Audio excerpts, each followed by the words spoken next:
Hi friends. నేను మీ నెల్లూరు అమ్మాయిని.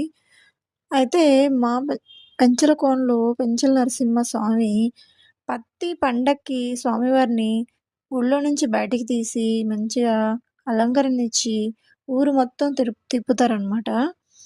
అందుకని అలా తిప్పితే ఊరు మొత్తం ఎప్పుడు ఏ కష్టాలు రాకుండా ఉంటాయని ఒక నమ్మకము.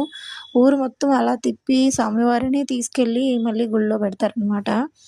అయితే అది పెద్ద అడవి గదా! అడవి అయినా సరే చుట్టుపక్కల పులులు, ఎలుగుడ్లు అన్నీ ఉంటాయి. కానీ ఎప్పుడు గూడా మా గ్రామంలో ఎప్పుడు గూడా ఇట్లా ఈ ఆపదయింది, ఆ ఆపదయిందని ఎప్పుడు లేదనమాట.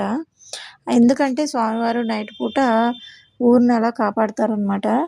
చాలా పవర్ అంటే చాలా చాలా పవర్‌ఫుల్ గాడ్. చుట్టుపక్కల గ్రామాలు ఎక్కడైనా సరే, ఎవరైనా సరే స్వామివారి దగ్గరికొచ్చి పెళ్లి జేసుకోవాలనుకుంటారు. పెళ్లి జేసుకుంటే చాలా కలకాలం కలిసుంటారని ఒక నమ్మకము. అందుకని చాలా పవర్‌ఫుల్లు. ప్రతి మే నెలలో స్వామివారికి తిరునాళ్ళు జరుగుతదనమాట 5 రోజులు. ప్రతి 5 రోజులకి ఒక్కొక్క రోజు ఒక్కొక్క తిరునాళ్ళు జరుగుతదనమాట. నెక్స్ట్ వీడియోలో మిగతాది చెప్తా ఫ్రెండ్స్.